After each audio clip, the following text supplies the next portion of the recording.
WhatsApp guys, Pakistan के लोग भारतीय लोगों के बारे में क्या सोचते हैं, पाकिस्तान व्यू ऑन इंडिया। तो देखते हैं, ओरिजिनल वीडियो का लिंक डिस्क्रिप्शन में है from the channel gate set fly fact. Videos इनकी बहुत फैक्टफुल होती है, इंटरेस्टिंग होती है और गौरव भाई के बताने का तरीका और भी मजेदार होता है। तो वीडियो टाइटल है पाकिस्तानी लोग इंडिया के बारे में क्या सोचते हैं, what do people think about India. Let's enjoy the video. Ready? Channel में तो सब्सक्राइब का बटन ठोक दो दोस्तों, और वीडियो को लाइक करना मत भूलना, और वीडियोज आप सजेस्ट कर सकते हो। And happy Diwali to everyone. 1 2 3 go. Hello friends, मैं हूं गौरव और आज यारी दुनियादारी को साइड में रखते आते हैं सीधा हमारे मेन सवाल पर। आखिर पाकिस्तानीज इंडिया के बारे में क्या सोचते हैं? लफ्ज इंडिया का सुनते ही आपके दिमाग में क्या आता है? दुश्मन का। इंडिया तो एक डरपोक कौम है, क्योंकि पाकिस्तान हमेशा से जब कभी आगे आने लगता है कुछ न कुछ ऐसा कर देते हैं कि वो जो पाकिस्तान जो है वो बैकवर्ड चला जाता है। पर ऐसी बात नहीं है कि सिर्फ ये कुछ लोग इंडिया के बारे में ऐसा सोचते हैं। वॉशिंगटन में बेस्ड प्यू रिसर्च सेंटर ने जब 2014 में पूरे 1203 पाकिस्तानियों का सर्वे किया था, तब उन्होंने देखा कि लगभग 71% लोगों की इंडिया के बारे में बहुत नेगेटिव सोच थी। लेकिन आखिर क्यों? क्या इसके जिम्मेदार पाकिस्तानी न्यूज चैनल है जो लोगों को ये बताते हैं? इंडिया की तो पहले दिन से ये पॉलिसी है। नेहरू ने कहा था पाकिस्तान का खात्मा। या इसमें हाथ है उनके पॉलिटिशियंस का, जैसे कि पाकिस्तानी फॉरेन मिनिस्टर हीना रबानी खार का ये कमेंट, जहां वो कहती है कि इंडिया सिर्फ पाकिस्तान का नहीं बल्कि पूरे साउथ एशिया का बुली है। India is now becoming the bully for the entire region. And that's quite weird to hear as an Indian, क्योंकि हमने तो हमेशा बापू के सिद्धांतों पर चल पीस की ही मांग की। पीस की मांग तो फिर करी हमेशा। पाकिस्तानियों के इस सोच का कारण क्या उनकी टेक्स्ट बुक्स हो सकती है, जो उन्हें इंडिया के बारे में बचपन से ही सारा झूठ पढ़ाती है, जैसे कि इंडिया असल में पाकिस्तान का हिस्सा था। चलिए जानते हैं इन सारे सवालों का जवाब, जिसमें होने वाले हैं कुछ बहुत ही इंटरेस्टिंग खुलासे in our today's video titled what Pakistanis think about India. सबसे पहले तो ये जानते हैं कि इंडिया के बारे में पाकिस्तानी स्कूल्स की किताबों में क्या पढ़ाया जाता है। बेसिकली पाकिस्तान हर साल 6 सितंबर को नेशनल डिफेंस डे मनाता है, जहां लोग सारे युद्ध में शहीद हुए सैनिकों को याद करते हैं और साथ ही याद करते हैं 1965 की जंग में इंडिया से हुई जीत का। लेकिन एक मिनट, 1965 का वॉर तो हम जीते थे ना, I mean हम इंडियंस। दरअसल 1965 की जंग के इतिहास में पाकिस्तान ने अपनी आवाम को सिर्फ अपना ही पहलू बताया। लाइक लिटरली वहां के स्कूल्स के टेक्स्ट बुक में बच्चों को ये पढ़ाया जाता है कि उनके हिसाब से इस जंग के दौरान पाकिस्तानी आर्मी ने इंडिया के कई इलाकों पर कब्जा कर लिया था और वो इंडिया को हराने ही वाले थे कि उतने में इंडिया रोते हुए यूनाइटेड नेशंस के पास गया सीज फायर अरेंज करने के लिए, यानी फायरिंग रोकने के लिए। जिसके बाद पाकिस्तान ने जिन इलाकों पर कब्जा कर लिया वो सारे इलाके इंडिया को लौटा दिए गए और एक तरीके से इंडिया रोते रोते अपनी मम्मी को बुला के लेके आया।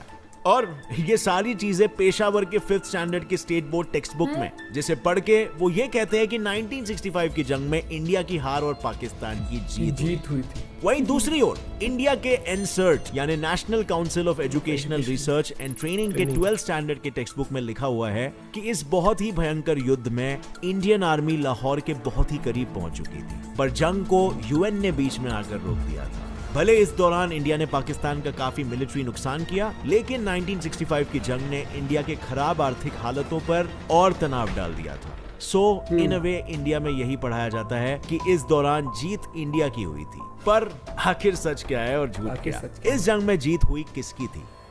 इस पे हम पाकिस्तान के ही काफी बड़े न्यूज़पेपर द डॉन की माने तो उनके इस आर्टिकल के हिसाब से पाकिस्तान की टेक्स्ट बुक्स बच्चों को काफी झूठ पढ़ाती हैं और 1965 की जंग की जो तस्वीरें ये किताबें रंगती है वो भी झूठी है। यहाँ तक कि उस जंग में शामिल एयर मार्शल असगर खान, जिन्हें फादर ऑफ पाकिस्तानी एयरफोर्स कहा जाता है, उन्होंने भी कहा था कि 1965 की जंग की शुरुआत इंडिया ने नहीं की थी। हिंदुस्तान की फौज ने हमला नहीं किया।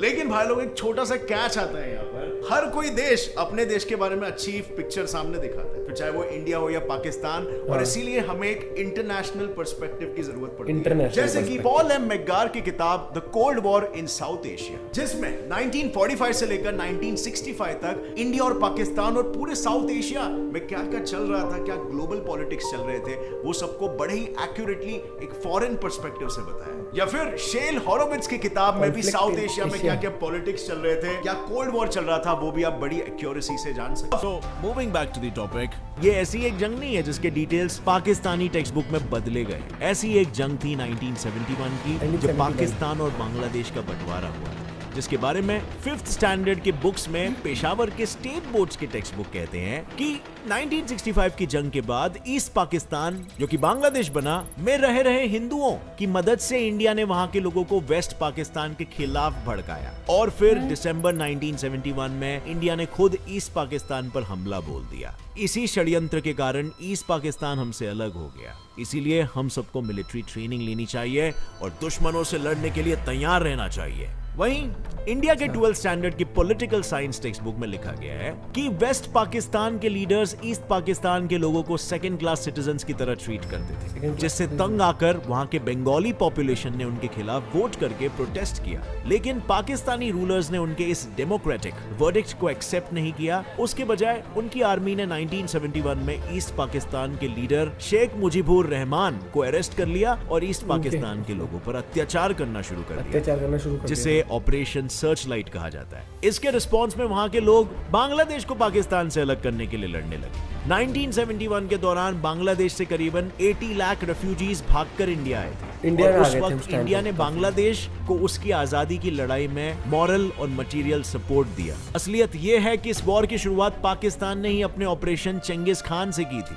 जिसके तहत दिसंबर 3, 1971 की शाम को पाकिस्तानी एयरफोर्स ने 11 इंडियन एयर स्टेशन पर हवाई हमले किए थे। जिसके बाद इंडिया, जो अब तक इंटरनेशनल प्लेटफॉर्म्स पर बांग्लादेश के लिए आवाज उठा रहा है, उसने हथियार उठा लिए और यहाँ से शुरुआत होती है 1971 की जंग की। पर अगर आपको और भी डिटेल में 1965 और 1971 की जंगों के बारे में जानना है तो ऊपर दिए हुए आई बटन में जो वीडियो है उसे क्लिक करके देख सकते हो। पर इंडिया और पाकिस्तान के इतिहास के बारे में इन किताबों में लिखी हुई झूठ की ये लिस्ट यहीं पर खत्म नहीं होती। ये किताबें एक और जो सबसे बड़ा झूठ है ना, वो है इंडिया पाकिस्तान के बंटवारे के दौरान हुए दंगों के बारे में। लाहौर के 12th स्टैंडर्ड के बच्चों के सिविक्स ऑफ पाकिस्तान में राइटर मजहर उल हक 1947 दंगों के बारे में लिखते हैं कि पार्टीशन के दौरान जहां मुस्लिम्स दूसरे धर्मों के लोगों को पाकिस्तान छोड़ते वक्त हर तरह से मदद कर रहे थे, वहीं इंडिया के लोगों ने मुसलमानों पर बहुत से अत्याचार किए। मुस्लिम रेफ्यूजीज जिन बसेस, ट्रक्स और ट्रेनों से आ रहे थे उन पर अटैक किया, उन लोगों को लूटा गया और उन्हें बड़ी बेरहमी से मार दिया गया। लेकिन वहीं इंडिया में 12th के एनसर्ट टेक्स्ट बुक्स बंटवारे को और बंटवारे में हुए दंगों को क्वेश्चन करते हुए कहते हैं, क्या ये बंटवारा कोई कॉन्स्टिट्यूशनल अरेंजमेंट था या एक 16 महीने लंबा चलने वाला सिविल वॉर, जिसमें दोनों भी साइड के लोगों ने सामने वाले को दुश्मन करार करके उसके पूरे पॉपुलेशन को मिटाना चाहा। अब असलियत क्या है वो तो जग हाजिर है और ताली तो कभी एक हाथ से बचती नहीं है। 1947 के बंटवारे ने करीबन 10 लाख लोगों की जानें ली और 2 करोड़ लोगों को बेघर करके छोड़ा। इन दंगों ने ना तो मजहब देखा, ना उम्र देखी, दोनों तरफ से हुए थे, भेदभाव किया। और इसीलिए ऐसे में ये कहना सही नहीं है कि दोनों में से कौन सा देश सही था, दोनों जगह हुए थे, कितने दोनों अत्याचार जगह किए। हुए पर अब हम बात करेंगे सबसे मेन मुद्दे पर, जो है कश्मीर। अपने एक वीडियो के लिए एक पाकिस्तानी यूट्यूबर ने आम पाकिस्तानी लोगों से एक सवाल पूछा था कि आप इंडिया से क्या लेना चाहोगे और उन्हें क्या देना चाहोगे। तब उस दौरान इंडिया से क्या लेंगे उस पर लोगों के कुछ ये जवाब थे। देना तो कुछ भी नहीं है, लेकिन उनसे ले लेंगे। कश्मीर बनता है राइट जो है ना सबसे जरूरी। एक मिनट, कश्मीर पाकिस्तान का कब था? वेल, चलिए सबसे पहले तो इन भाई साहब की गलतफहमी को क्लियर करते हैं। तो बेसिकली हम सभी को पता है कि बंटवारे के दौरान कश्मीर के राजा हरि सिंह ने यह फैसला लिया था कि कश्मीर किसी भी देश के साथ नहीं जुड़ेगा बल्कि एक इंडिपेंडेंट देश रहेगा। लेकिन बंटवारे के दौरान दोनों भी देशों में काफी दंगे फसाद और खून खराबे हो रहे थे और ऐसे में नेशनल ज्योग्राफिक के इस आर्टिकल के अनुसार पाकिस्तान की गवर्नमेंट कश्मीर को पाकिस्तान ज्वाइन करने के लिए फोर्स करने लगी। पर जब फोर्स से काम नहीं चला तो उन्होंने कश्मीर में रहने वाले प्रो पाकिस्तानी रिबेल्स को फंड किया कश्मीर में दंगे कराने के लिए। उन दंगे खोरों ने करीबन पूरे वेस्टर्न कश्मीर पर कब्जा कर लिया था और सितंबर 1947 में पाकिस्तान के पश्तून ट्राइब्समैन बॉर्डर क्रॉस करके कश्मीर आ चुके थे। तब हरि सिंह डरकर इंडिया के पास आए मदद के लिए और मिलिट्री असिस्टेंस के बदले वो इंडिया को कश्मीर का हिस्सा बनाने के लिए राजी हो गए। लेकिन पाकिस्तानी टेक्स्ट बुक्स ये थोड़ी बता सकती है कि हमने कश्मीर में लोगों को दंगे कराने के लिए पैसे दिए थे। तो इसीलिए वो लिखते हैं कि राजा हरि सिंह ने कश्मीरी मुसलमानों के खिलाफ एक बहुत ही वायलेंट कैंपेन शुरू किया था। पर जब पाकिस्तान की सपोर्ट से कश्मीरी लोग खुद पे हुए अत्याचार के खिलाफ आवाज उठाने लगे, तब हरि सिंह इंडिया के पास मदद लेने पहुंचे और इंडिया ने उसकी मदद भी की। अगर कुछ लेने वाला है तो वो कश्मीर है, वो भी हमारा है। हम इंडिया से सिर्फ कश्मीर ले सकते, उसके अलावा उनके पास कुछ नहीं है, वो भी हमारे। तो भैया कब था कश्मीर पाकिस्तान का? दूसरी चीज जो काफी सारे पाकिस्तानी इस कश्मीर के बारे में सोचते हैं वो ये है, दिमाग में लफ्ज इंडिया सुन के सबसे पहले ये आता है कि वो कश्मीरियों को क्यों आजाद नहीं कर सकते। लेकिन अगर हम इंडिया के होम मिनिस्ट्री की माने तो आर्टिकल 370 के रद्द होने के बाद टेररिस्ट इंसिडेंट्स 2019 से लेकर अब तक 59% तक कम हो चुके हैं। इन 2 सालों में सिर्फ 59 लोगों की जानें गई हैं, उसमें भी कोई सिविलियन नहीं है। और JNK के पुलिस हेड्स के अनुसार इसके पीछे का कारण ये है कि यहाँ के यूथ का militant groups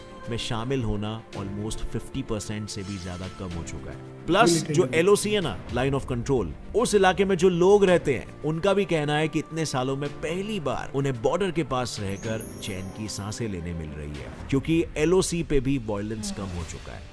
For the first time they can breathe freely in these areas which are very close to line of control. पर पाकिस्तानी लोगों के आंखों की पट्टियां तो तब खुली जब सस्टेनेबल डेवलपमेंट पॉलिसी इंस्टीट्यूट ने 2016 में पाकिस्तानी टेक्स्ट बुक कंट्रोवर्सी को लाइमलाइट में लाया। उनके हिसाब से 1970 से पाकिस्तानी स्कूल टेक्स्ट बुक्स को बहुत ही सिस्टमैटिकली एंटी इंडिया बना रखा है। काफी सारे हिस्टोरिकल इवेंट्स को निकाल के और गलत इंफॉर्मेशन लिख के लोगों के दिमाग में ये चीज फैलाई जा रही है, जिससे वो लोग भी ये बिलीव करने लगे इन झूठे फैक्ट्स पर। अब ऐसा पाकिस्तानी गवर्नमेंट क्यों कर रही है, आपको क्या लगता है? वेल, इसकी शुरुआत तो तब हुई जब 1970s में जनरल मोहम्मद जिया उल हक की पाकिस्तान पर हुकूमत थी और वो पूरे देश का इस्लामाइजेशन करना चाहते थे। इसीलिए उनके 1979 की एजुकेशन पॉलिसी ने स्कूल टेक्स्ट बुक्स की काया ही पलट दी। उन्होंने सब हटा के सिर्फ वही कंटेंट रखा जो बच्चों को इस्लामिक थॉट और इस्लामिक आइडियोलॉजी के बारे में बताए।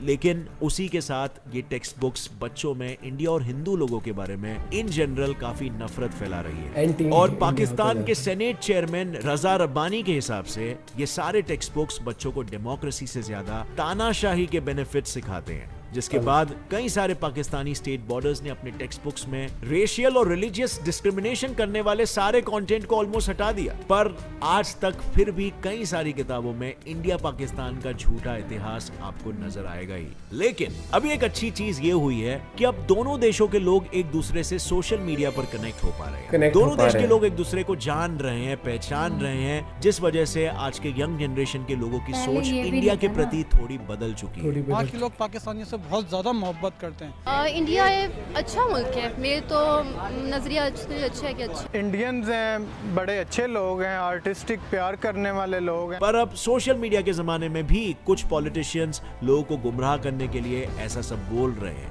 मतलब आज की तारीख में जहां इंडिया की GDP पाकिस्तान से 5 गुना ज्यादा है और इंडिया दुनिया की 5वीं सबसे बड़ी इकोनॉमी है, वहीं इमरान खान, जिसे देश की आर्थिक स्थिति संभालने के लिए अपना घर भाड़े पर देना पड़ा था, वो कहते हैं कि पाकिस्तान इंडिया से इकोनॉमिकली बहुत बेहतर है।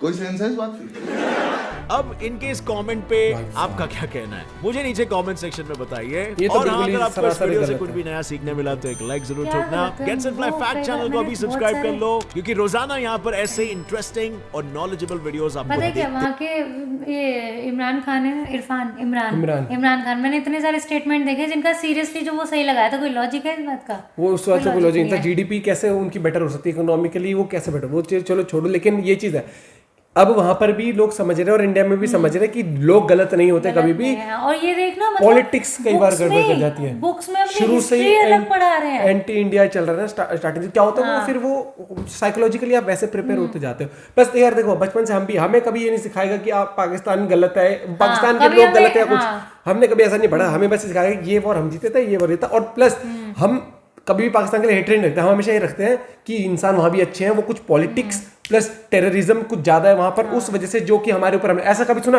इंडिया के लोग जा जाके पाकिस्तान में बम ब्लास्ट कर रहे हैं, कभी ये कर रहे हो नहीं, कभी भी इंडिया में चाहे 26/11 हो, चाहे पार्लियामेंट पे अटैक हो, हर एक चीज जब भी कुछ ना कुछ टेररिज्म होता है। और कितनी LOC पे कितनी फायरिंग होती रहती है। बट ये अच्छा है कि अब काफी शांति है, मतलब वहाँ जो आसपास रहने वाले माहौल काफी बेटर है। और यार कभी भी इंसान कैसे गलत हो सकता है, मुझे लगता पाकिस्तान पॉलिटिकली टेररिज्म जो चीज़ है वहाँ पर, उन चीज़ों की वजह से क्या बोलते हैं जो दंगे फसाद चल रहे हैं अपने जो चल रहे हैं, लेकिन अगर एज ए इंडिविजुअल बात करें कि वहाँ पर भी लोग अच्छे हैं, यहाँ पर भी लोग अच्छे हैं, और बुराई ढूंढने को तो आप कहीं पर भी ढूंढ सकते हो, पहली बात तो। और कुछ मेरे को बहुत अच्छा लगा जब काफ़ी सारे लोगों की पर्सपेक्टिव जो अच्छे जानने को मिले ना, ये चीज़ है यार। देखो हमसे पूछोगे ना इन जनरल शाहिद अफरीदी कितना पसंद है इंडिया के लोगों को भी, है ना, और चाहे वो फील्ड पे कितनी फाइट होती थी गंभीर से जैसे जो शोएब अख्तर के कितनी फैन फॉलोइंग है, और हमने काफी सारे इंटरव्यू देखे जहाँ पे लोग अप्रिशिएट करते हैं इंडिया को, बट इंडिया वाले लोग भी काफी लोग अप्रिशिएट करते हैं सचिन की इतनी फैन फॉलोइंग है वहाँ पे पाक में इतनी, तो वही मैं कहता हूँ आप एंटी मत हो कभी भी, क्योंकि कुछ नहीं पता आने वाले टाइम में रिलेशन अच्छे भी हो सकते हैं।